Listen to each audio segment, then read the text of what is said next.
This one goes out to the Artcasters. Ooh, Artcasters!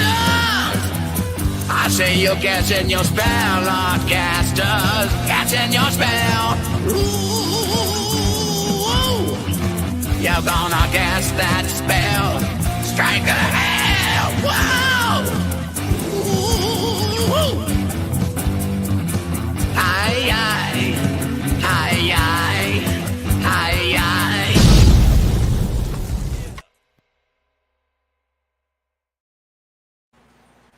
Greetings, everyone. Welcome to Artcasters number 462. We have a returning guest, which we'll get to in just a minute, but we're going to do what we always do, go around the virtual room, introduce ourselves, talk about anything we've got going on. And I know I got a couple things going on. I don't want to hit you with a whole lot, but my Kickstarter for my comic book, Young and the Dead, tomorrow is the last day. So if you want to back it, you got to get on that tomorrow. We're trying to hit another stretch goal. We don't know if we'll do that, but we really want to rally that last day. So if you haven't backed it, check it out. Tons of cool stuff on there. Just go to youngandthedead.com. The other thing I want to mention is this Saturday is Free Comic Book Day. I will be at Surprise Comics doing sketches. And so come down to Surprise Comics, get yourself some free comics, support the comic shop, and get some sketches or something, or just come out and talk to me.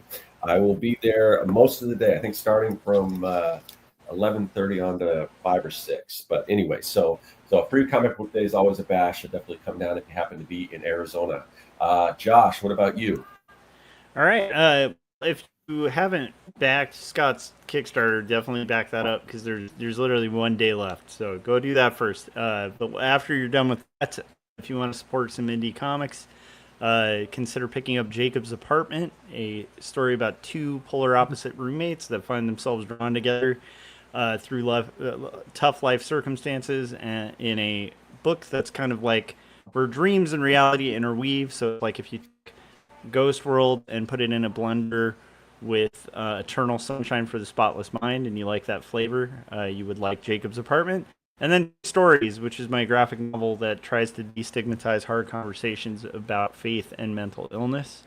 And then those are my books, and then also support my music at Joshua Kemble, and keep an eye out at No Saboteurs for the next upcoming album that should be releasing in about a week or two. And also, if you're local to Los Angeles, I guess we're playing a show at Transplants, which is a nice microbrewery out here in Southern California. So on the 23rd. So yeah. At 8 p.m. Yeah. Awesome. Wait, who's playing a show? Oh, my band. We got suckered into it. My friend and I do albums like we're very old men, so we just make music. But a friend of ours in a band suckered us to going, and so now we're having to learn how to play the songs live again. So it'll be fun. But yeah. Can I ask how old you are? In my mid-40s, yeah. Okay. Mm-hmm. Nice. So your guys' announcements are kind of funny because I've literally also have a Kickstarter going. I also have Free Comic Book Day going at High Score, which is a brick and mortar that I own in Glendale. But go see Scott, please. I didn't. Do you have? Is Ghost Cactus still open? Okay, so Ghost Cactus So Ghost Cactus was owned by Arnold. Right. I was a part owner of that. I was a part owner for 3 months. Okay. I have another online kind of e-commerce company that does comic book sales. But then when Arnold and I merged, he just loved his store, which was Ghost Cactus, but he hated. I can talk crap about him on here, right? Is that allowed? Yeah. Are you guys? You guys are still? We're best of buds. Okay. Yeah. Go ahead. He's a great merchandiser. He loved being at the store. Yeah. But I needed him to be at the warehouse. He needed me to be at the store, and it just wasn't working out. So went our own ways. But Ghost Cactus actually shut down, and then Bird City took it over. So now our good friend Anthony and Laura, if you know the Arroyos from Bird City Comics. I don't know. Okay, so they're an online kind of exclusive dealer. They're very successful, but they now have a brick and mortar at the old Ghost Cactus location. And then And then Jesse James, who's a I know longtime Jesse. comic book Yeah. guy in Glendale, he moved to Florida and took his business to Florida, Yeah. which left a big, a 10-year store, Take his open. full collection, because at one point, I think he bought a full collection of every single Marvel and DC comic ever made. It was like big news when he bought that. Do you remember that? I think that was like 10, 12 years ago. Yeah, that was a long time ago. So he moved to Florida, and then I took over his space and all the tenants in it, and we just rebranded it, started a new business. We're not associated with Jesse James at all, but he's doing, from what I understand, he's doing great in Florida over there, and he's kind of started over. So, but yeah. Anyways, Cool. what were we supposed to answer? So free comic. Well, you're supposed to talk about a Sonic Saturn for one, that you have a Kickstarter going on right now. There's a link in the description. You can click on. But yeah. Before that, though, I got to one up Joshua. Okay. My old band is having a reunion show at this place that used to be called the Mason Jar, and now it's called the Rebel I know Lounge. the Mason Jar. Okay. And they're doing like a 10-year series of being open for 10 years. Wow. And we got asked to play one of those shows alongside of some pretty cool bands. Like, I don't know if you guys ever heard of Authority Zero or The Main or any of those bands. But anyways, so that's happening May 31st at Rebel Lounge. Cool. Please buy a ticket, because it's going to be weird and awkward. And it's just, again, I'm like in my 40s too. I'm actually 39, but I feel like I'm in my 40s or maybe 50s. I don't know. And I'm struggling to, I already know it's going to be a challenge trying to move around up there and pretend like we're some rock star or something like that. But yeah. Oh yeah. So that's awesome. Sonic, you guys didn't realize you were going to get all this. And then, make it so. I love it. No, that's cool. That's cool. Yeah. So your brick and mortar is at the same location in Glendale where Jesse James used to be. Mm-hmm. Okay, I gotta make it down there at some point and see, check it out. Yeah, and it's a 9,000 square foot store. Huge. It's huge, and it used to be like half an arcade. We got rid of all of that, so now you've got everything from. And actually, it's kind of like a big marketplace of sorts now. So Retro Exchange is in there, if you guys are familiar with that company. J&J Gaming, and then High Score Comics, and then in the back, I moved my warehouse business, which is a live streaming company, to the back. And so there's just a whole bunch of different stuff going on in there. But nice. It's been a wild ride for sure. And then I'll say it, Scott, you said it, but yeah, if anybody's listening, Sonic Saturn is live on Kickstarter, and we're about halfway through right now. So we'd love it if you guys check that out. Yeah, definitely check it out. Check it out. We had Anthony on a couple weeks ago, so yeah, I mean, it just cool. It's totally fits with the Gold Key brand and everything. And but I think that's kind of what we're going to talk about is you kind of purchasing Gold Key and some of the kind of ins and outs or the ups and downs of publishing. You kind of brought up the topic because there were things you wanted to talk about. So there's just I guess the goods and bads and everything that comes along with that. And I don't know, you had mentioned to me, I don't know if this is public, if I shut me down if I say anything, but were you starting another company too, another publishing company, or is that, I'm not supposed to mention that yet?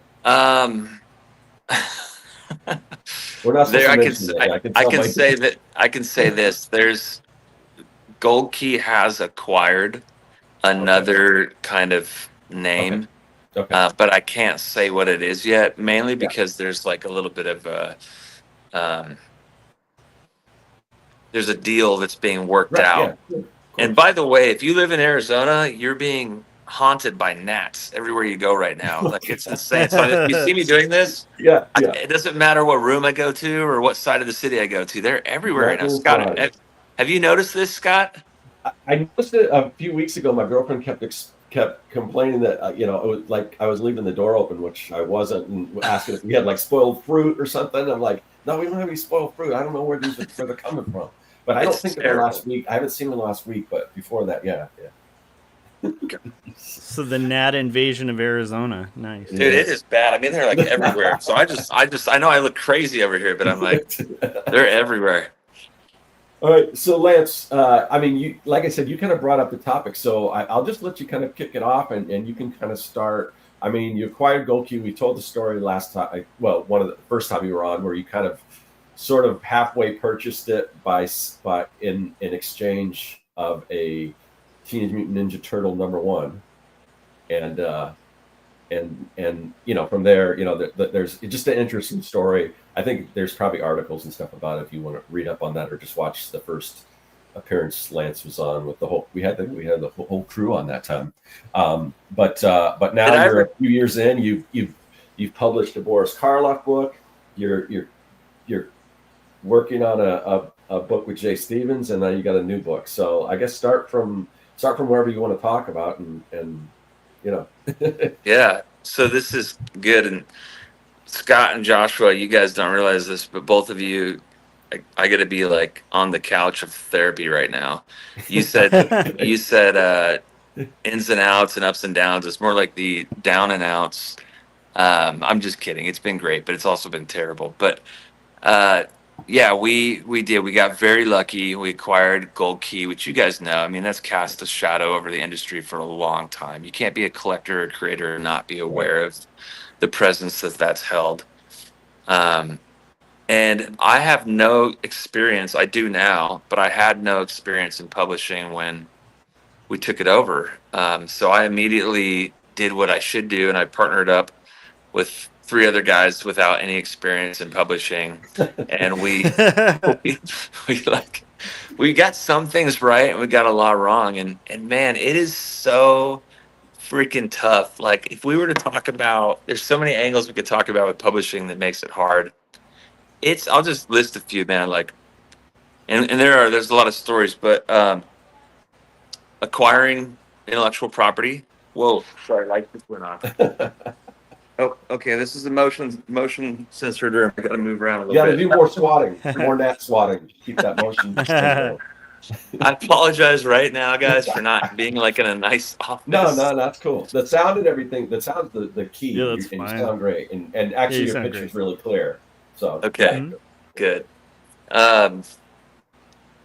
Yeah, so we got off to a great start. We were able to acquire and meet with the Karloff estate, and got the rights to Boris Karloff. We still have the rights to his likeness in comics, so that's a big deal. Not only the rights to his likeness in comics, but also we have the rights to reprint all 98 issues of Gold Key Mysteries, which includes Thriller 1 and 2. Oh, I didn't know that. Oh, nice. Which we haven't done yet. And good Lord, guys, like, I don't mean to turn this into a big bleed fest, but because this goes into Diamond, the stuff going on with Diamond, which you guys, I'm sure, have talked about. And now you just saw Alliance just popped out. A little bit. I mean, we cover more indie artists for the most part, so we haven't talked about it too much. So, but we definitely know what's going on and everything. So. I don't. Fill me in. Okay. I actually don't know. Well, they filed chapter 11. So, and oh, okay. a few different people are fighting over it, But yeah, go ahead, Lance. Yeah, you've got 3 big players in the distribution world. Penguin Random House, who, if you want to get a book distributed by Penguin, like, they're a white glove sort of a company. They have very select customers, and you have to meet a really, really high, like, kind of litmus test to be a part of their family. And then once they're with you, they're like married to you. You're married to them, and they do a good job by their people because of that. But it makes it really difficult to be on their distribution or be distributed through the comic stores. So we've been in talks with them, but we've just never been like, they're like, oh, we know Gold Key, we're gonna watch, but we need you guys to really like prove yourselves. Yeah. So big enough to get a meeting, but not big enough to get signed on to them. Lunar's taken on a lot. Holy cow! Especially since Diamond has had so many problems. Everybody jumped over there. If you guys saw, speaking of indies, like Massive, they started a new thing called Massive Indies, which is ran by 2 really good friends of mine, Michael and Kevin. But so now, not anybody, but a lot of people can get distributed through Lunar by taking a deal with Massive Indies. Unfortunately for us, although we were approached to be on that for distribution, we couldn't. The deal wasn't right financially. Right. Yeah. So we're still with Diamond, but as you guys know, Diamond didn't pay out, for a long time, and so they owe us some money. They owe everybody money. And then That's on this wild. newest book we put out, they've sent us money, but it's nowhere close to how much we're actually owed from it. So it's a lot of question marks, like, you know, a lot of gray area, a lot of uncertainty. We've even had to sandbag. Boris Karloff issue number 3 is ready to go out, but we just haven't put it out because we don't Yeah. know if it's the right move to put it out on Diamonds. It's been really difficult. Yeah. Yeah, that's wild. And then that's got to be really confusing for the vendors too, because it's like, I mean, you know, for stores and stuff, because it's like, where should they order from now is like, kind of in question, you know. That's Totally. wild. And then, like, I think it begs the question. This is something you guys probably run into, but the nice thing about Kickstarter and kind of being in the indie world is self-publishing is that you're not as married. I mean, you are married to the outcome because you might rely on the income, but it's really more about the process. It's really more about Yeah. like, and you get a lot of freedom as soon as you sign contracts and you have, like you said, store expectation. Um, you know, man, you're in a whole nother world of Yeah. monsters that are just kind of around the corner at every I think turn. that's why I don't know. I never really, and I know you have a brick and mortar, and I mean, obviously, I, I do signings and stuff, but I don't know. To me, getting in the comic store, I don't, I don't know. For me, if it's worth it, I don't know. I just, Honestly, so we should break that down. yeah, So comic books, it's got to be the cheapest form of entertainment that people right, purchase, right? yeah, Like we're yeah, talking, Image is still Spawn is still $2.99, and then the most expensive one, if you got to buy a Gold Key book, God forbid, is $5.99. yeah, So like, and there's some that are more if you get into some of the oversized stuff. mhm, So you're talking $3 to $6 a book. Immediately, 60% of that is taken from you if you're a publisher or if you were to put out a yeah, book, because Yeah. the store needs 50% off, and then Diamond has to make some of the cut too. So you're left with, on a $3 book, $1.50. Well, yeah, guess what? Who's paying to print it? yeah, Who's yeah, paying to advertise it? Who's paying the $12 to $20,000, which is the average to have a comic book created? yeah. Thank God for Kickstarter. I mean, yeah, that's why these publishers, I mean, there's a lot of people like bigger publishers that are like, and people are like, well, you're like a major publisher. Why are you running a Kickstarter? And like, you don't know the other end of it. I mean, I can totally see it. I mean, you look at, I mean, I think Chaos Comics, I think they just created their own crowdfunding platform, didn't they? Or do you, I don't know. Yes, they don't even think they Yeah, use Kickstarter anymore. I think whatever you can do to, Yeah, it's not even about, again, like, this is where I go back to like the idea of the process of it. Like, if you yeah, don't love what you're doing, Yeah. you know, yeah, damn, yeah, it's hard. But there is a lot of like grandeur of thinking, if you sell 20,000 books or something, you're going to make some money. But man, it's not even necessarily true. Yeah. I think we did, Boris altogether did over $100,000 in sales, yeah, close to 150 between number 1 and 2. And I think we broke even. And in yeah, fact, I yeah, think we're Yeah. actually down now. And now that we've sat on number 3, we're actually like down or somewhere right kind of in the middle ground, right, yeah, and that has me scratching my head going, what have I done wrong? And right, looking back, I think I could have actually made a buck, but we just really got burned in a lot of ways. yeah, yeah. Yeah. Yeah, So you take, it's an insane industry to the point where, most of the time that I've known people who went into comic publishing, I'm just like, wow, I'm glad because I make comics and I love comics, but man, that is like a wild jump to to try to get into that industry and survive, because it's like book sales is tough already, and then comic book sales are like a lot more niche, which is, always makes me think we need to expand to like a broader market. Like I do think doing the Penguin Random House route, like a larger structure just with books, would be beneficial for all comics, just to like be able to be also in bookstores.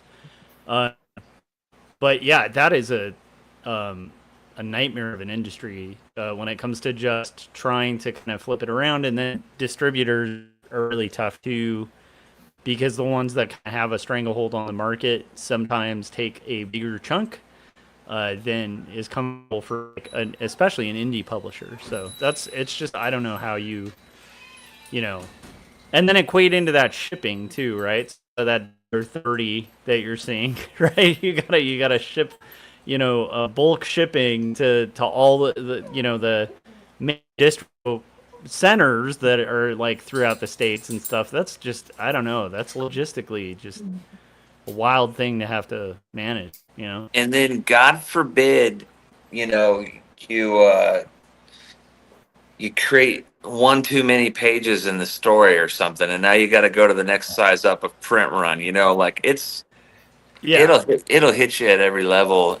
I actually I was think that asked about the printing thing. Like, are you seeing an impact on that now? Like, were you, because I would imagine with the tariffs, it's going to like really limit like options for printing, for book printers. Like, I don't know. so most people are actually printing in Canada. So there is actually I do have a large kind of question mark there. I luckily the last one we did the thriller 1 and 2 Gold Key Select #1 is really what it is, was printed prior to all of that happening. And man, I don't understand tariffs, or like I don't understand Yeah. the political effects of I that don't or know if whatever. people doing them understand them either. Yeah, I mean, I know it's freaking everybody out. So, Yeah. which then goes into another thing. You guys know this. The comic book market is largely driven by the aftermarket. Actually, like what's hot, what's cool right now, and we go because the movie's coming out, and so we can Yeah. point back to stuff. And so you have like Yeah.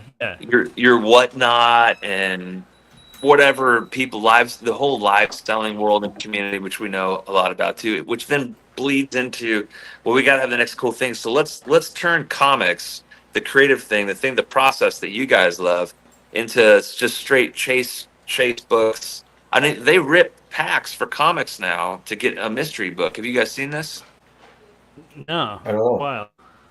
Oh man, it's like taking over comics. It's like I mean, I can't go anywhere without seeing the next new cool thing is that all the comic books are coming in mystery trading packs like sports cards would.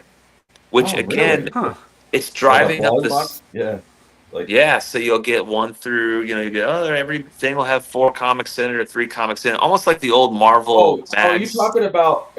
It's like a That's blind bag. not in the store, but like I've been involved in a couple like trading things where people like they put together a bundle and then you get them and then everyone opens them live and here's what I get. Is that type of thing or is it something different? Yeah, it's like a professionally packaged blind bag, but it's Right, professionally yeah. packaged Okay. and it's UPC coded on the back and branded on the front. Okay. And again, like I think in the publishing world, unless you're Marvel or DC, well, even if you're Marvel or DC, you're not making money off of distributing books to the comic stores. You're just not. You're making it off of all the exclusive deals, off of all the trade, whatever variant, this and that. I got this guy to do print 14,000 of this and whatever. But it's like and man, so somebody's going to crucify me on here, and please do disagree. I want to learn from everybody that collects comics and reads them. But as much as I get it, it's kind of ruining like the original love. That nobody cares about the story anymore. Like in this aftermarket, you guys do. Yeah. But man, and I know you probably deal with this as a somebody who sells online and stuff too, but you could probably say the same for the whole collectible like slabbing market and things like that. But but I mean, but that is a market, so and I know like with Surprise Comics, that's one of their big things is they cater to a lot of those people. The other thing is variant covers and limited things, which and I've done variant covers and things like that, and I understand that because they are. It makes a lot more sense to me from a collectible standpoint because they are in limited quantity. Whereas before, like the Death of Superman, people collecting these things thinking they're going to put their kids through college, and there's so many of them. So I kind of understand with the variant covers because they are, but there's a whole different, collectible mentality than just to me just getting it because you like comics and like reading them, you know. Yeah. Well, and Yeah. I don't want to. I don't want to. Sorry. Go ahead, Joshua. I like what Corey said here. He said, "Tulip bold thinking sucks. People that slap comics are idiots." No offense to people that have comics, but I agree. I never got into comics as a kid, like to not read. Like I never bought comics that were gonna accrue in value. I usually was trying to fill in back issues of whatever series I was following, and then I would read them, and like pull them out, read them, like so. I do think it's kind of a shame sometimes when the market gets dominated by collection and rarity in that kind of market. Um, I think sometimes that can be really tough for just creativity because, like, again, if all people are wanting is like repackaged stuff, where are the new stories going to come from? Like, what's going to support like the actual art of it? Which is, I think, why Kickstarter's a great option in that case too, because then you can actually, hopefully, in theory, focus on story. Yeah, 'cause you're right, Lance. It can be rough. Like with all of those considerations, it's like the last thing you can look at a lot of the time is story, and it's like, wait a minute, aren't we in a storytelling medium? Like, shouldn't that be first and foremost what we're focusing on? Yeah. Corey just said variant covers are cool, more rad art. I don't want to sound like a purist. I do actually agree. We do variant covers and exclusives with Gold Key. Yeah. I just say that there's this kind of strange line, where it's like it's almost blurry, and I'm not saying it's good or bad on either side of it, but at what point do we cross over and we kind of lose ourselves in that? So we like to say at Gold Key, the story never dies. Yeah. Sorry. Lights do. I gotta turn on a light here. Apparently. Oh, there it goes. Sorry. Story never dies. It was like, all right, and done. It almost looked timed. Yeah. Right. In the end, we want a good story, something that the reader can go back to and that can build brand loyalty. But the truth is that a variant and exclusive, it's like a match you light and it's out a minute later. It gets value really quickly for like a week and then it's dead. But it is great. It is great for bringing value to a project if you want to bring. So from the creator's aspect, like Scott, I can just imagine like when you bring in exclusive cover people, it brings more attention to your project. You get to hook up a homie with another cover. You know what I mean? Or if somebody wants to hire you for cover, of course you're going to do it because you're an artist, man. You got to freaking make some money doing this stuff. And so all for it. I just think that there's a line where we have to like still cherish and uphold the book and the story too. Yeah, I don't want to get. I think that's a good point. Sorry, go ahead. I don't want to get too off track, but we do have a question about submissions and everything. And the other question was, I mean, I guess you can use Anthony as an example how that kind of came to be, because asking about do you take submissions and what does it take to get a comic published through Gold Key? So. That's a great question. So, I don't know if Anthony's still listening, but we kind of stalked him, honestly. Yeah. His work from Calico Kid and previous Sonic Saturn work, we were big fans of, and we just thought, man, like, who's this young dude that's like totally captured? He says, "I'm here."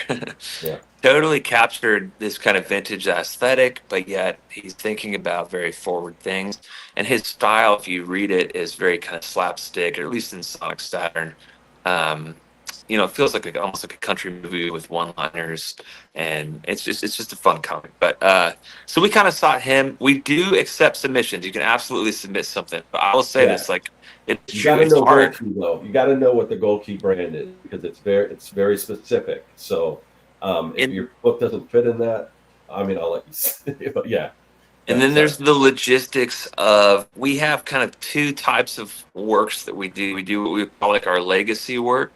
So this would be like anything that represents original IP from Gold Key, like a Boris Karloff sort of thing. And then we have like kind of our newer stuff, our experimental stuff. So you might put Sonic Saturn and Figgy Furthermore into that category, for example. And each one of those things requires something different from us. So some of the submission issue is less about who's submitting and more about, are we even in a place where we can even actually Yeah. put up the capital to partner with this? And if you've listened from the beginning, you now know it's a monster to do it.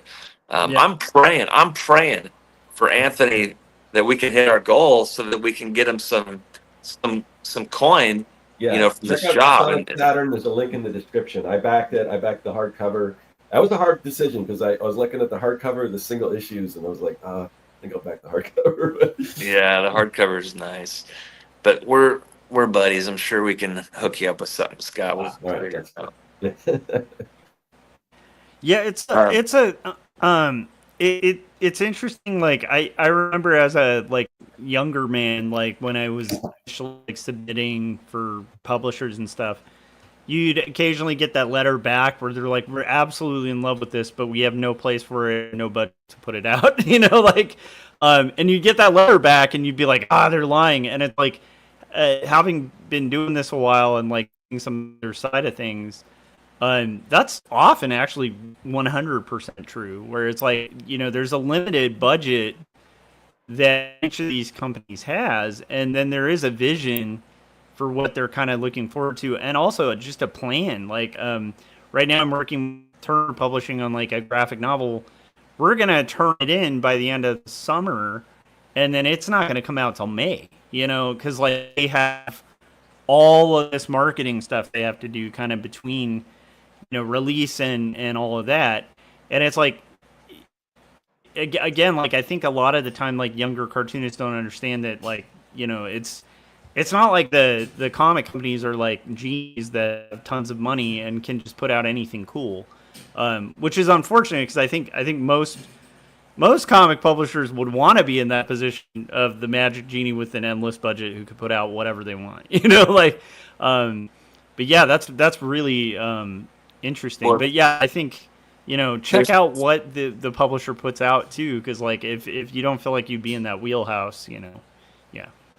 The secret, and people might hate this, if you want to guarantee yourself into mass store distribution, finish and complete the entire thing.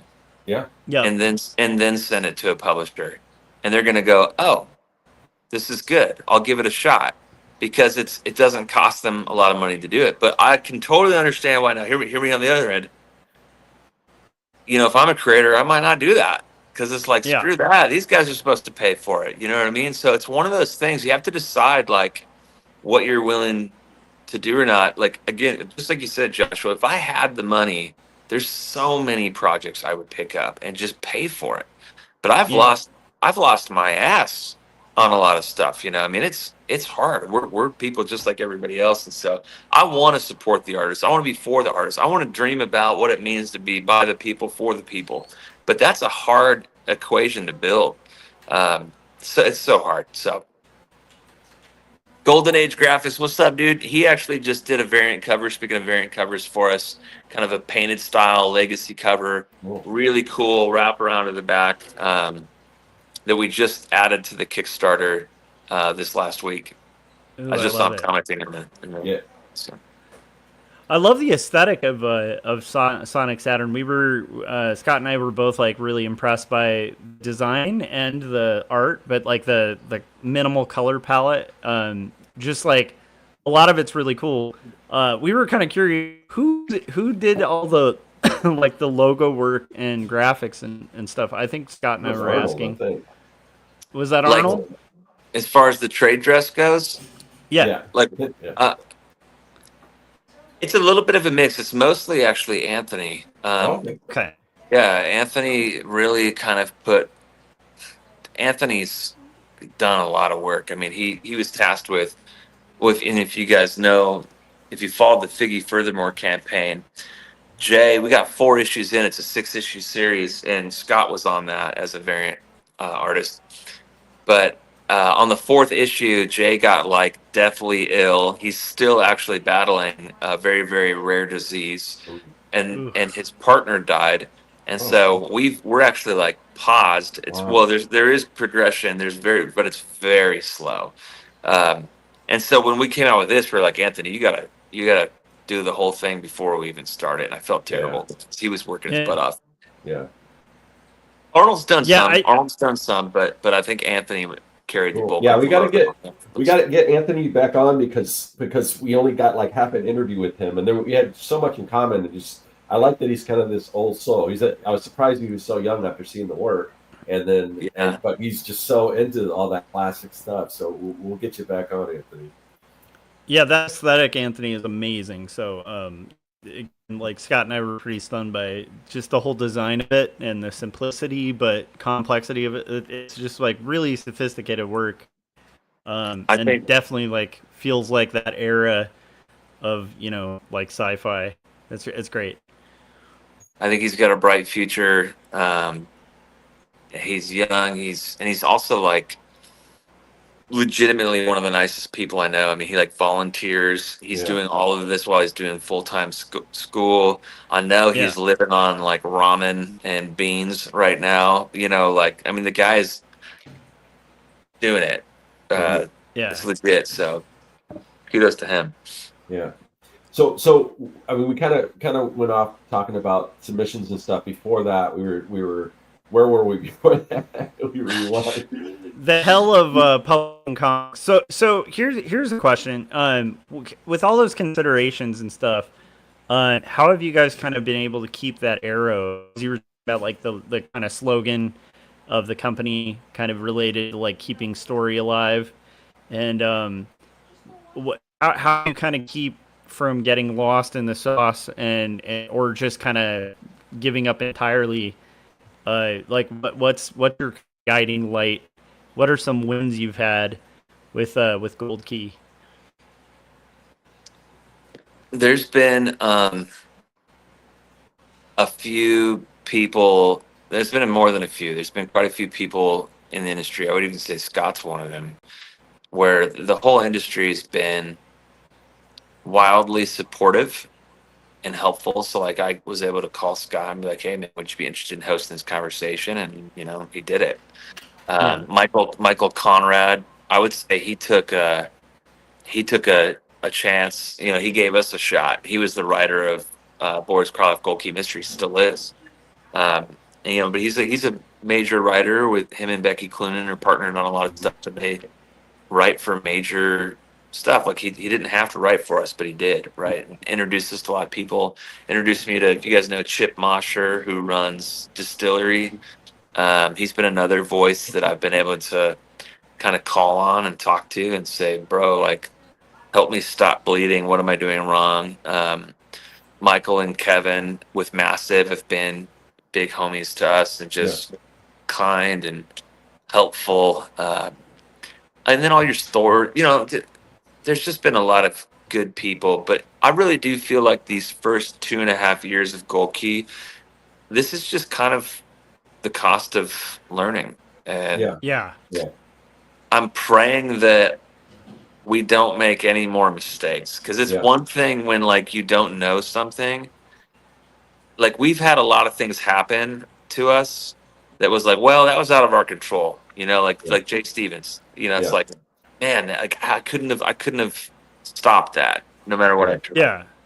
But then when you screw up and you put the nail in your own finger, that's what really hurts. So that's hard. That's been hard. So I'm praying for no more of that. Yeah.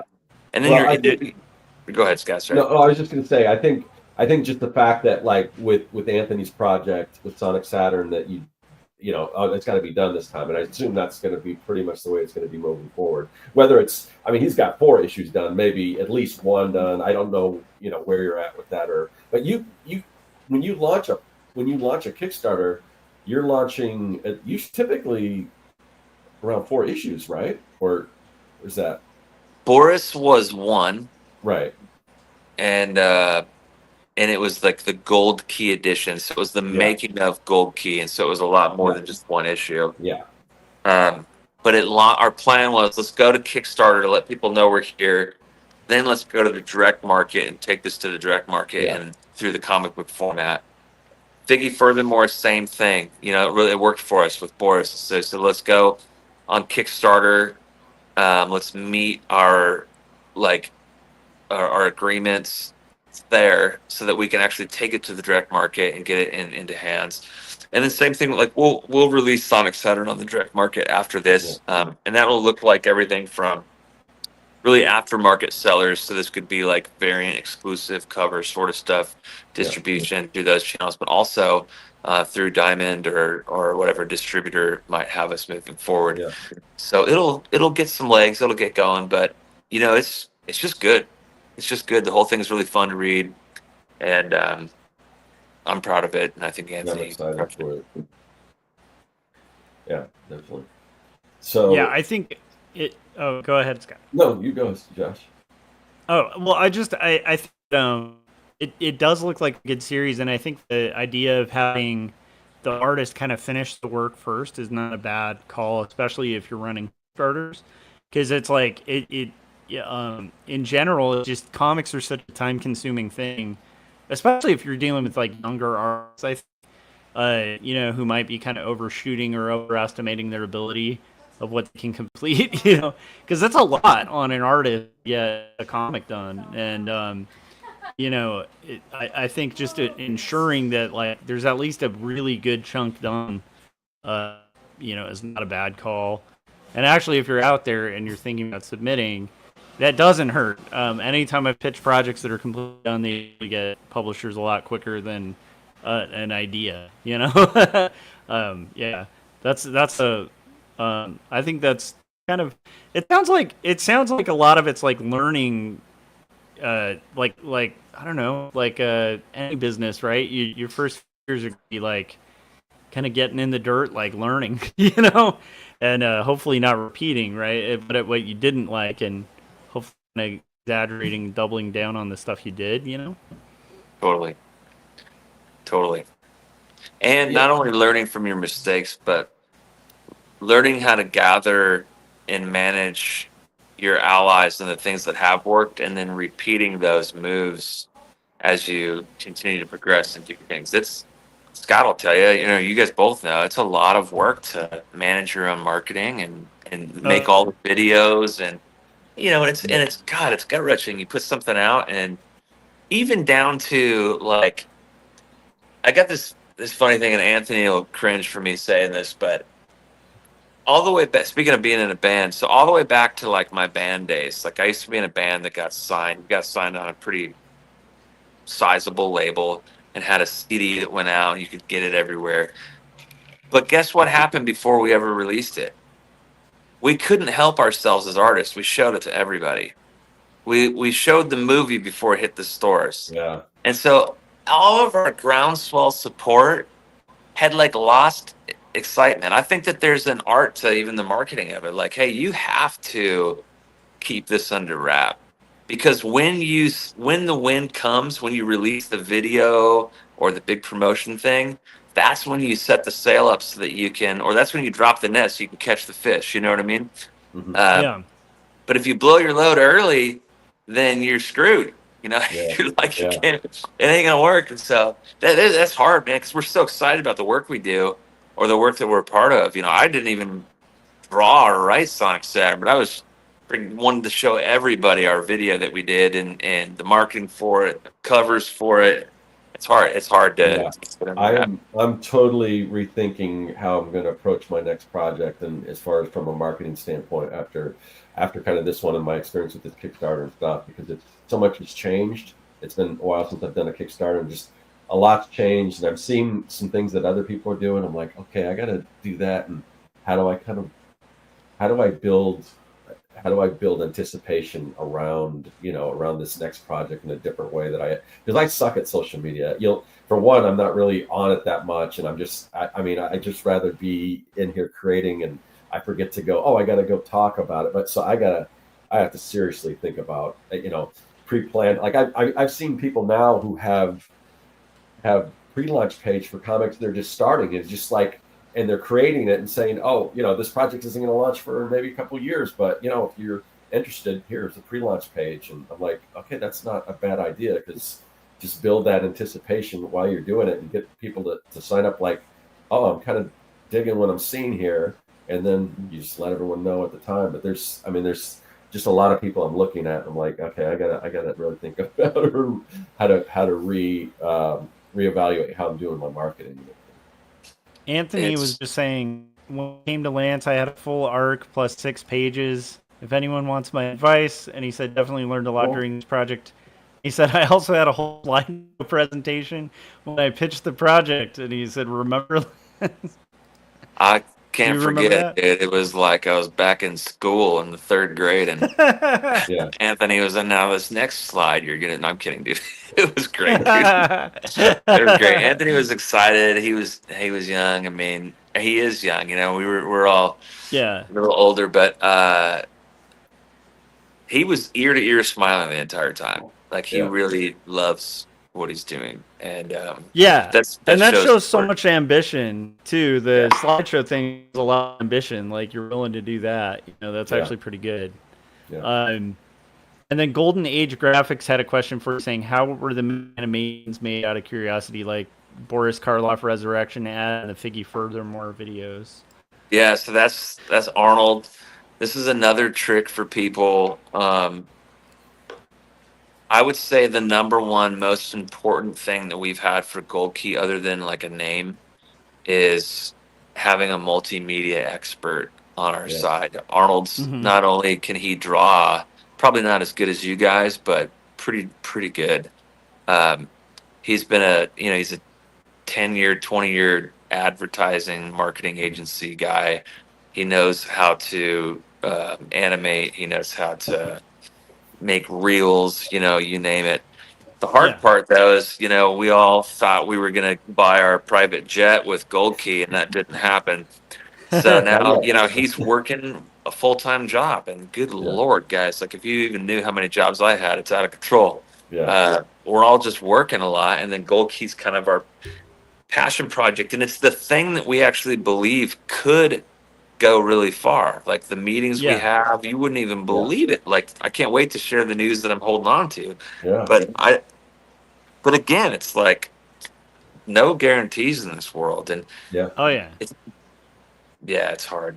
Yeah. So I mean, what we're kind of touching on marketing a little bit. What are you seeing for what's working as far as marketing Gold Key? I mean, I know like Anthony's kind of the exception, and I think just because he's not like a name brand like a Boris Karloff or even a Jay Stevens, somebody who, but the book is definitely, I mean, it's totally Gold Key. So how do you market something like Anthony's book when you don't have that kind of, I guess, name attached to it, or just what's working for you as far as marketing? Well, I would say, and this isn't like a big surprise, but I think for us and a lot of other people, I actually just had this conversation recently with Brian Polito. If you guys know him, the Lady Death guy. Yeah, I was talking about chaos earlier. He's Coffin. It's Coffin. I said chaos earlier. It's Coffin. Yeah, sorry. Yeah, but we all know what you mean either way. Yeah. But Coffin would say, they do huge Kickstarters, but they're like I said, I think he created his own crowdfunding. I don't think they use Kickstarter anymore. Oh, really? That's what I heard. See, this will only back up my point even more. Yeah. Brian would say the number one most important thing that's driven success for him was his email list. Yeah. Just building a huge email list. And when I have marketing meetings with BackerKit or with Kickstarter or whatever, they're all like, emails, man. I mean, it sounds so archaic and old, but the emails help. Emails are good. Another good marketing thing is, so we always shoot for, obviously we're going to put out the emails. Obviously we want everything to look good. Whatever it is we put out, we don't want it to suck.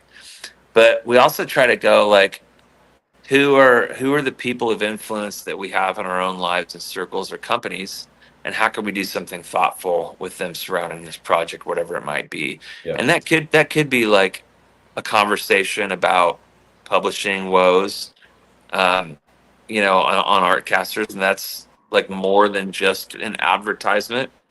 But it could also be, any number of things. We just dropped a some original art with Mad Charcoal. If you guys saw that, so looking for those sort of opportunities. Another big one for us, and again, this is somewhere where I think we have an upper hand, and it's maybe a little unfair, but there's a lot of Gold Key, Dell, Whitman, Western Publishing fan pages. They're just everywhere, and there's already like a built-in audience for that. So we've been able to get on there. But my wife is actually going through this right now. My wife is starting a school, and she's collab. She's starting a school, and she's posting the flyer, and it's like, babe, you gotta be personal. Like you gotta get on the moms groups and actually just introduce yourself. Who are you? Talk to people. Be afraid to bleed a little bit. Or don't be afraid to bleed a little bit if you have to. There's this idea that we have to act so professional, like we have it together. And I'm like, I'm a human just like everybody else. I've got the same issues. So I think people today crave authenticity. And I think it's just a healthier way to move about it, anyways. But Anthony, and also that gives people a story, and like half of why people are buying comics is the story, right? Hopefully, and if you're trying to sell comics, you got an interesting story too. Like, who are you? Who, what, where, when, and why about you? Other same with a school. It's like, what's the story of your school? Who's the person running it? You want to know those interpersonal things. I agree. I think that's kind of more the modern era of marketing.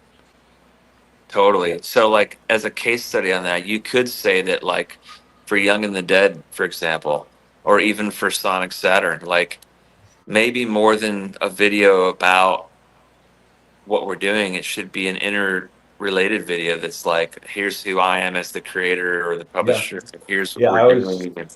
In my video, I just talk about, where this came from, why I love this particular genre, and where it all sparked from, and just my passion for creating something like that. So you got, especially in today's age, you're part of your own brand. There's people that, because I've got I do, just like you, Lance, not as much as you, but I've got a number of different things that I do.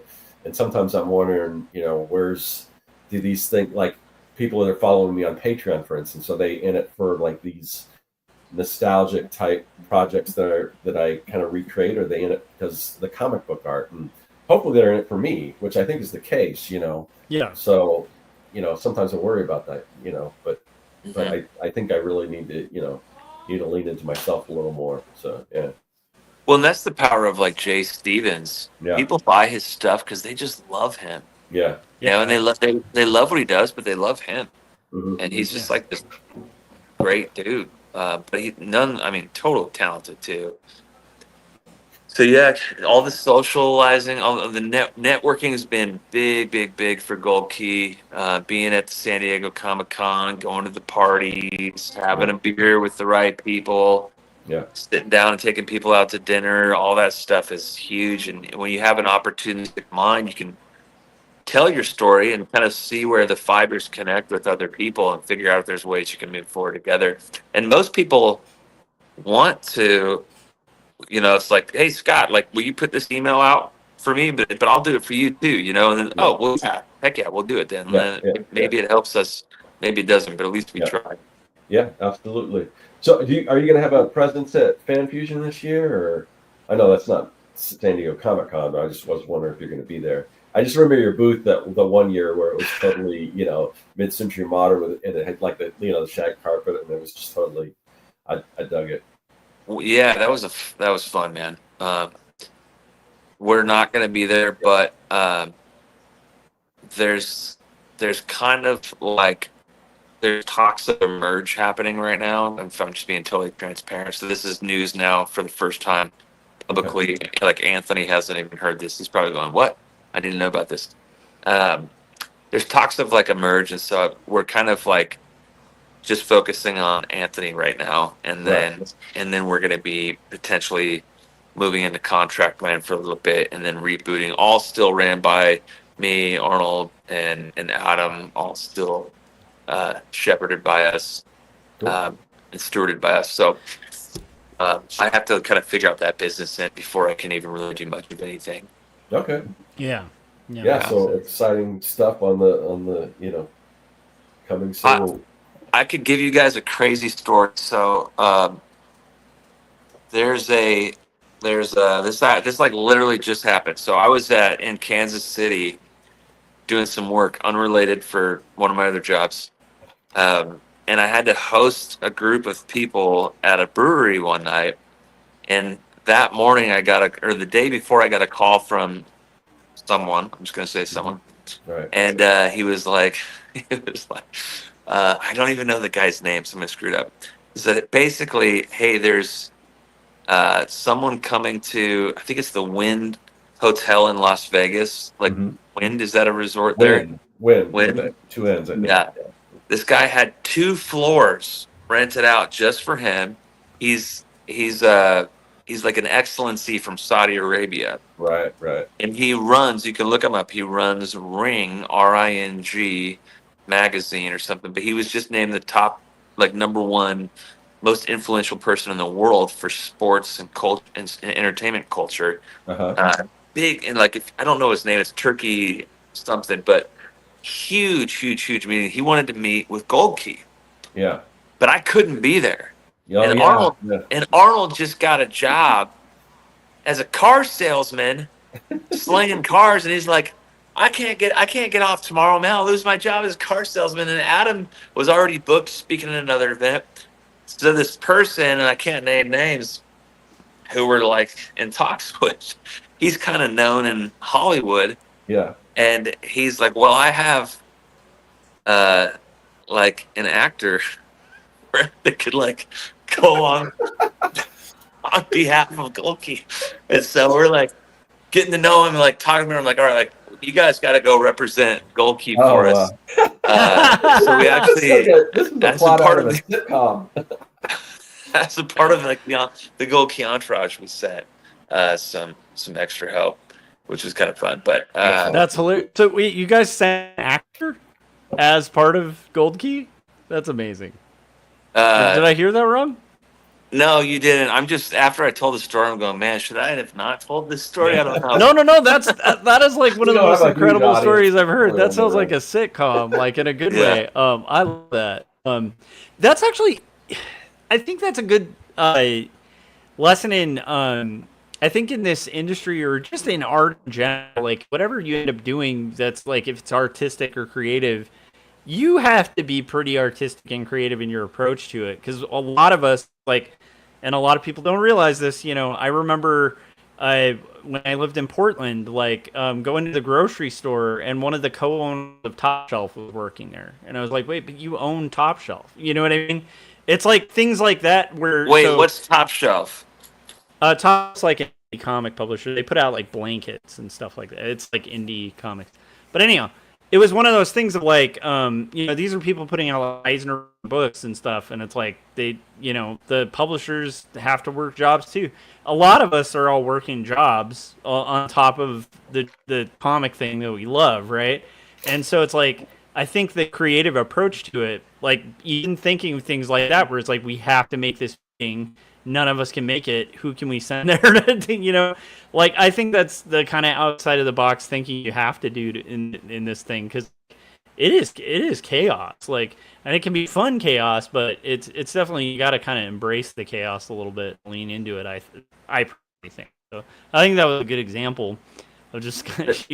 I mean, what are you gonna do? Blow that meeting? You know, I mean that sounds like a better option. You know? I'm gonna botch this story, but there's kind of this, sorry guys, there's a lot of noise that just came around me. We don't hear it. Okay, good. I don't know the specifics of it all, but I kind of live by this. The apparently the New York Yankees at one point in time wanted to do something really special to bring more people to their games, and so they met with this guy who claimed to be like a great marketer, but he was really like somebody who didn't have much of anything. And while they were in the meeting, they were like, man, it'd be so cool if we could get like figures of the players, but they had large heads and they moved around. And the guy was like, oh yeah, they're called bobbleheads. I can do those. But he'd never made a bobblehead. The bobblehead wasn't a thing. Right. It wasn't anything. And then he just left and figured it out. And yeah. I mean, there wasn't bobble. He just pulled bobble. He just turned bobblehead out of his head. Pulled it out of his butt. Oh jeez. and now we have bobbleheads. But I Right. think that this is like the call to any good creator, good artist, good worker, and again to that process where you go like, I don't have the answers. I don't actually have the answers. It's not a formula. It's something that we have to like sing out and create. It's like we're literally holding a torch in the night and we don't know where we're going. And we're just hoping. And so God, everybody's going, well, I'm never backing this guy's Kickstarter ever again. He doesn't know what he's doing. But that's just like how this thing works, man. Yeah, and honestly, I just appreciate that you're being, transparent about it. Like, not in a to me, it doesn't sound like you don't know what you're doing. It just sounds like you're being a little more transparent about the process of doing things, because it is a wild process. It's the Wild West out in the, in the industry. So I'm thankful you're out there, kind of holding the torch and trying, man. I appreciate that. I pulled up Anthony's comment because I figure we want to give Sonic Saturn some more love and everything, and get people to back it. So, well, not to be too cheesy, but my favorite thing about Sonic Saturn is you, buddy. The other thing that I love about Sonic Saturn, three things I'll say. I absolutely love. So, like, I'm an opportunity guy. I think that Sonic Saturn and his sidekick Orbit are just super cool, super marketable, a ton of fun. I also love I'm going to use the word like regal. There's like a classiness that kind of bleeds through the whole book that I think is a ton of fun. But my favorite part in the actual story is the very, very end of issue number 4. And I'm not going to say what happens because I don't want to ruin it for people. And again, I think this would be my temptation to. I shouldn't have even said that because now I've built expectation for people reading. Oh well, I have to like the ending. I don't even like that I have to do that. But for whoever's watching, I really like the ending. I think it's very good. So cool, awesome! I can't wait. Yeah. And the good thing is with the Kickstarter, you get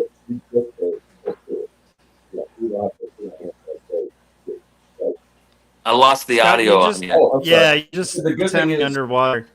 Oh, I'm sorry. Am I okay now? Yeah. Okay. I said the good thing is when you back the Kickstarter, you're getting the whole series. You're not going to have to wait. Yeah, I mean, you can read it all. You can binge it if you want once you get it. Yep. I also like that because that means that Anthony probably has planned it out. Like, because there's always that scenario where you'll read a comic and it's like heading in a direction, and then if it has like that Lost thing happen where it starts off really awesome and then at the end it's like, what? Where does this go? I think it sounds like what Anthony is providing is going to give like a solid ending, which is planned out and cool. So it's also you couldn't, if you threw a dart at that book, any character it landed on is so freaking cool. Like every single one of the characters is like just exudes cool. I mean, they're just really cool characters. Like even if Sonic Saturn himself is just awesome. That character design kills me. Like it's such a like clean solution to like a like. Just love the 1950s space helmet as Saturn. Just the character art in that is beautiful. So yeah, I think it's going to be a great book. The way that the faceless Saturn globe has to make faces by turning its head, by the way that the light kind of goes across it is all kind of, you can see some of that, play with a lot of that in the book. And so it is a really interesting way to like deal with facial features in some ways to get around it, but also like he does come through, like the human side of him comes through, even though you another don't see sci-fi. I was going to say another sci-fi, property that's based on westerns like The Mandalorian. They kind of have the same issue, and they were really able to get, without any facial expressions, were able to get a lot out of that character, and people love that character. It's Do we know if that's his head or if that's a mask or like a helmet or I'm gonna let Anthony answer that. If we're not supposed to know, he doesn't have to answer. He was saying it's the man with no name or face in space, and then he said it's way harder drawing a faceless figure because you need body language. One of the best challenges I was given when I first started cartooning was I had a really good instructor who'd done sequential imagery for years, and they were just basically like, no, take out all your text. Like, just forget every word you're having the characters say. I want to see everything. Like, I want to see what is happening visually without any text explanation. The second you can make that work, like if you can make a silent comic work. Anyhow, Scott and I too are fans of Roger Langridge, and it's like like the Muppet Show and stuff like that. Like, he's amazing indie cartoonist, but part of what makes him so good is he can do mute comics, and they make perfect sense. That's really hard to pull off as a cartoonist, more than just because if you have like facial features to rely on, you don't have to do as much like physical acting for the characters. That's interesting. Thanks, Anthony, for this is. I love that you bring that up. This is what made all the original 4-color issues so wonderful. Your Carl Barks stuff, and every cover spoke on its own without any words. You'd see like Mickey Mouse or Bugs Bunny lining up to race somebody, but the other guy's got a rocket strapped to his back, and he's looking at him going, "How am I going to beat him?" And you're just kind of like already laughing before you've even read anything. And that is why those covers are so good. I love that. In fact, and I'd be curious to hear from you guys when you read a comic. I actually look at the page and try not to read the words at first, just so I can like pick up on some things, and then I'll go through and read it. And maybe I'm doing it in reverse. I'd be curious to hear how you guys. Yeah, I think I usually give it a good look over, and then I'll as I'm reading, I kind of pay attention to the art, and then but I stop, because that's what sucks about comics is with the reader is that some people just blow through it, and it's like, oh man, you spent so much time illustrating this story, and people just read through it and like, no, did you see that little thing I added there? It's crazy. Oh yeah, did I tell you like it's 2 stories was like the first graphic novel I finished and got published, and I was all excited about it. It's like a full graphic novel, so I'm like, this is hundreds of pages. It's like, I feel good about it. And I remember a friend of mine bought it, and like we were hanging out, and then he like left the room for like an hour. We were just like at a social event, and he came back an hour later like, oh, it was good. And I'm like, that was 5 years. Like that hour that guy just spent was 5 years of my life. Like, it makes you realize, like, anytime you're at a con too, it's like you labor over these pages and maybe overthink them and stuff, and then you just see like people just like. But yeah, I tend to be look over the images first and then kind of read through it. My favorite cartoonists like kind of suck you in. Like, I love Chris Ware stuff. A lot of people find it to be a headache to read, but one of the reasons I like Chris Ware so much is it's almost impossible to not kind of read and absorb the images at the same time because they're so fluid together. But yeah, it's definitely like the comic reading thing is interesting. I think that's the most addictive part of comics because it's such a unique reading experience. Can pause and like kind of really absorb an image and stuff. It's not like I'm pausing movies in the middle of a movie to be like, oh, that shot. Pause. But with comics, it's like, if you really enjoy a panel or want to slow down and like look at the details, it's like it's a cool reading experience. Yeah. Totally. Yeah. Sorry for the rambly. No, there's, obviously like we have so many teachers from the past. Somebody was just mentioning, the old sci-fi atomic era stuff, and you don't think you can, but like I think of guys like Daniel Klaus, a big inspiration for me. Another guy, Alan Moore. I don't know how you could even learn comic without studying him to some degree. It's a fascinating medium, and it's different. It's not film and it's not a book. It's like both.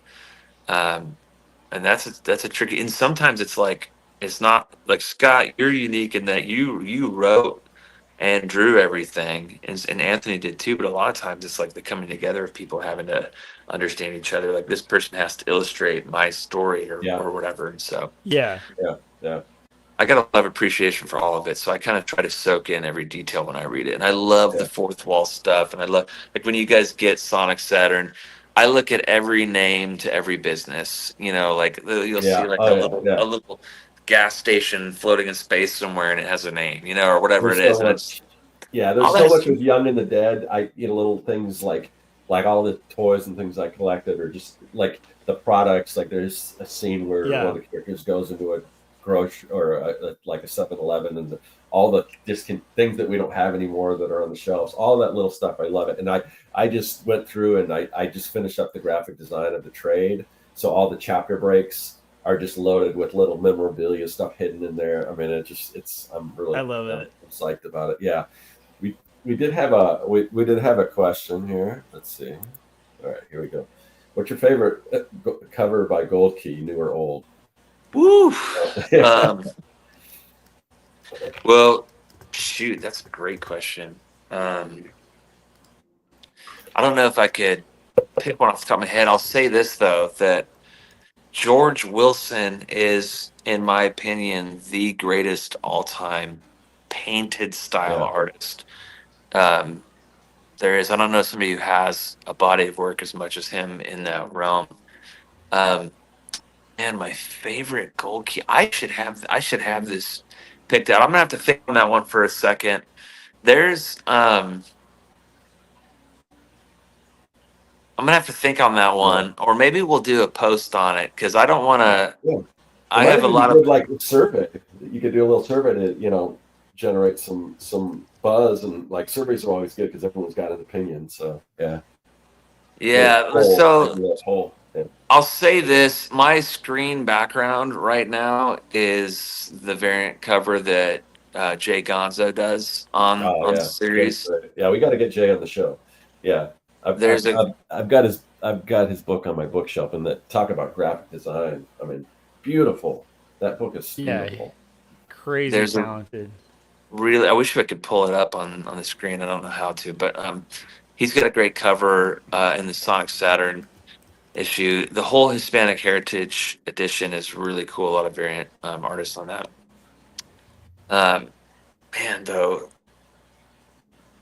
it's definitely gonna be in the sci-fi genre. So your Space Family Robinson and your Magnus Robot cover fighters or stuff, and even the Phantom has a couple cool ones.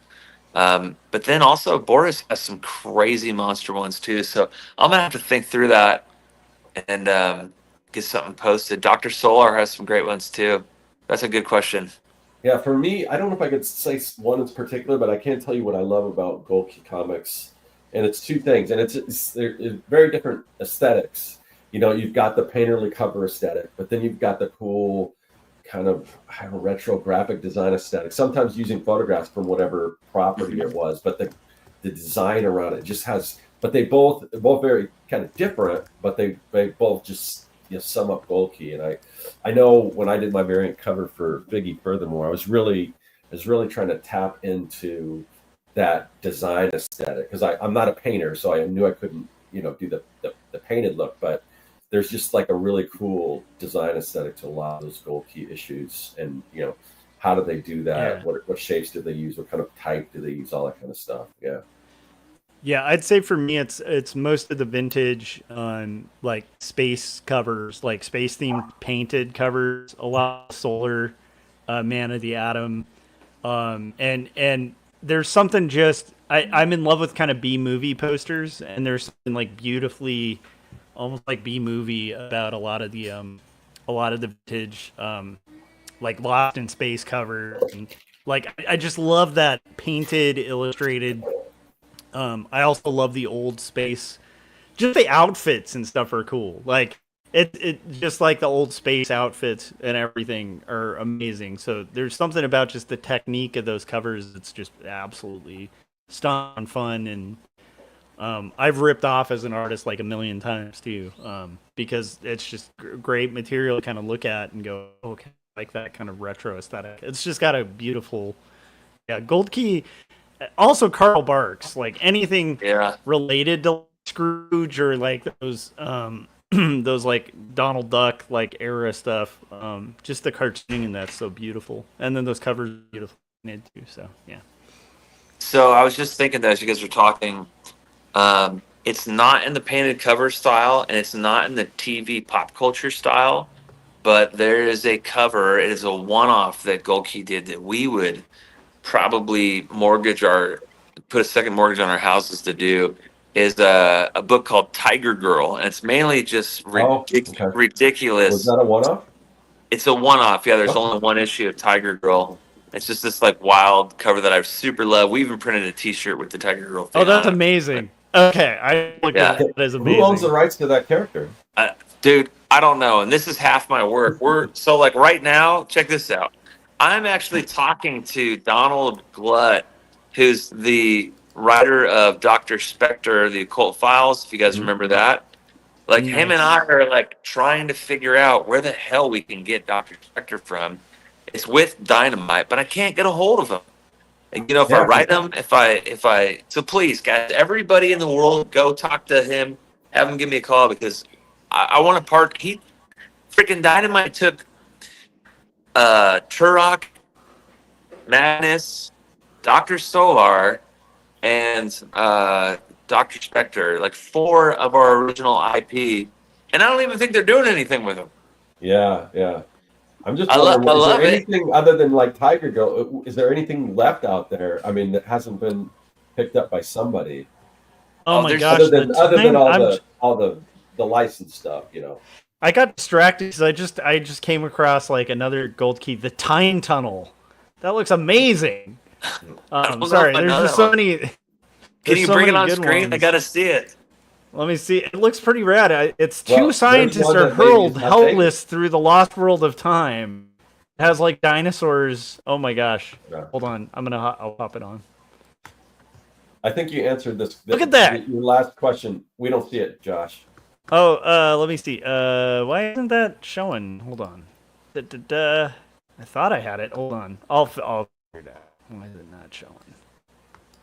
That's bizarre. Oh, you know what? Hold on a second. All right. Hold on. I'm going to pull this up. You just answered this question, but I just wanted to throw it up there. But I'm pretty sure that Tiger Girl's the one you were talking about in answer to that question. So. Oh, that didn't work. Hold on a sec. All right. Now you're building anticipation.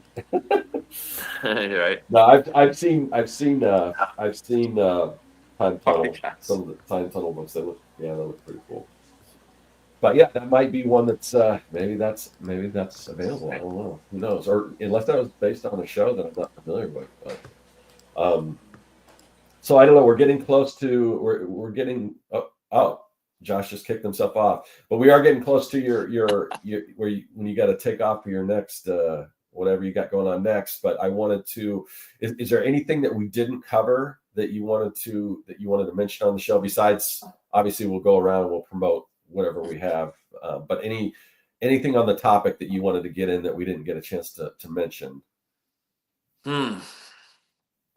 Well, no, other than I would just say like we want to figure out more and more, short of the fact that, Scott, you said this earlier, you're not a social media guy. We're all, anybody kind of late 30s and older sucks at that.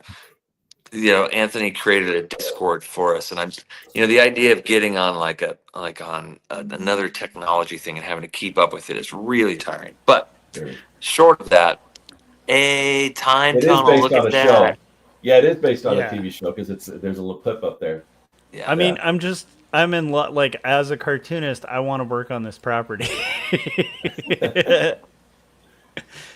Okay. Anyhow, those covers. I would just say that I hope people know that Gold Key really does want to partner with other people and figure out ways to do something fun, interesting, and special and thoughtful. And I think we all do, like at the heart of it.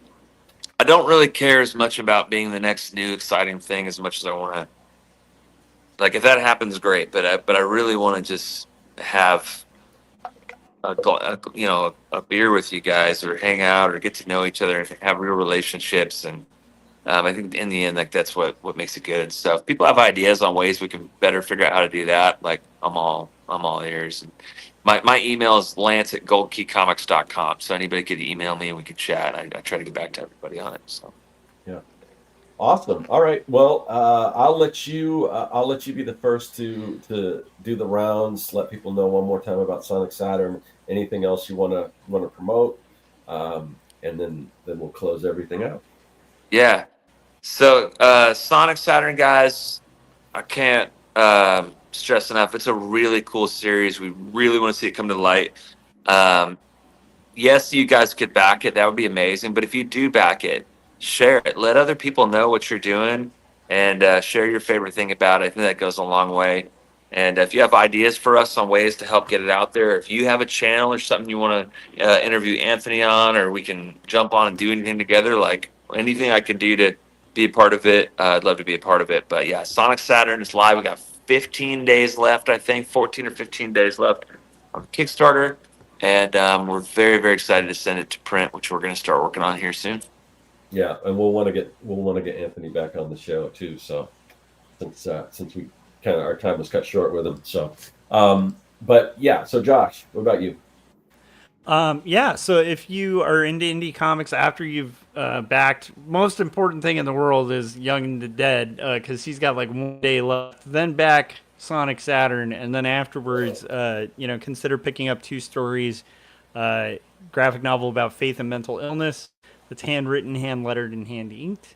And then also consider getting Jacob's Apartment, which is kind of like if you took Eternal Sunshine for the Spotless Mind in a blender with Ghost World, you like that flavor, you'd like Jacob's Apartment. And then also, just check out Music Here and No Saboteurs, where there will be a new album releasing as well. So under my name and No Saboteurs. Yeah. And Lance, what was your band's name, and when are you going to perform again? Yeah, it's at the Rebel Lounge on May 31st. We were in a band called Desole. It's Desole, and it will be, I guarantee it, the last time we ever play. And I'm having to, like, I actually started working out because of this, because I'm like, I'm not going to be able to sing through all of this or hold my breath. My stamina. That was my next question: is what instrument do you play, or sing, or whatever? So yeah, I sing. Yeah. Yeah. Cool, awesome. Yeah, I'm gonna have to make a note of that. Yeah, but it'll be a good night. Come hang out, have a drink. Let's hang out. Don't have a drink with whatever. Come on up. Love it. What was the date one more time? Sorry.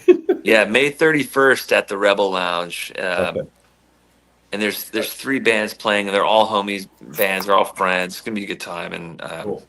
I'm hoping that we did actually host. So Thomas Healy, the editor of Spawn, I don't know if you guys saw, he just came out with a new side story. Why can't I think of the name of it right now? It's so good too. I just read it. It's a 7-part series, but we did it like he had a lot of comic people hang out at Easy Tiger. Scott, have you ever been up there before? No, where's that? What's that?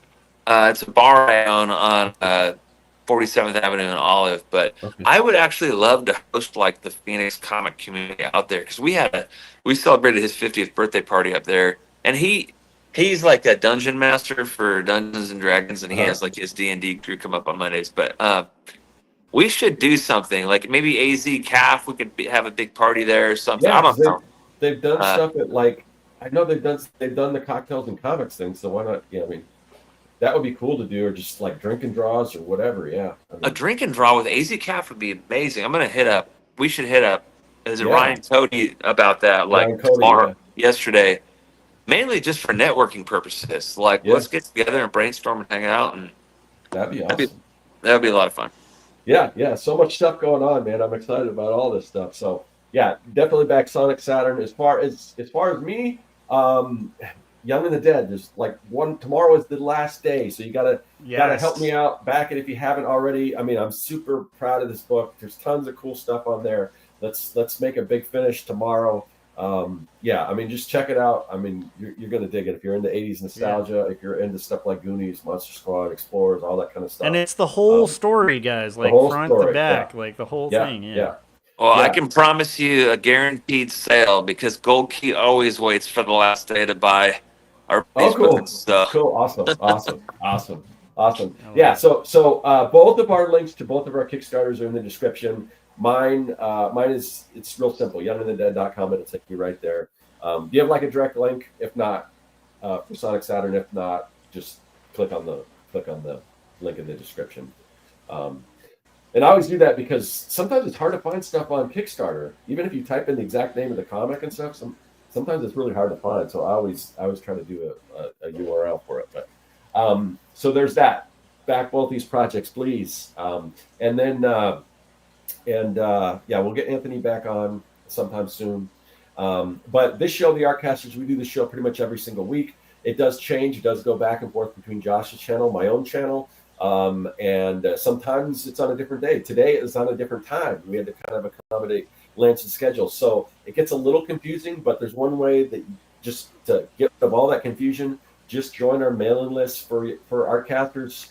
Also link in the description. We don't spam you or anything. The only thing that mailing list is for is to notify you at least 30 minutes before we go live, just to let you know whose channel's going to be on, who the guest is going to be, all that stuff. So join the mailing list, and because YouTube doesn't always notify people. So that's what that's for, and that's there. I want to thank Lance for coming on. I'm super excited about what you guys got going on, and there's still things that you couldn't unveil yet that I'm anxious for news coming up. And I actually learned so many new things about your brick and mortar and your bar and all this stuff. So yeah, I gotta.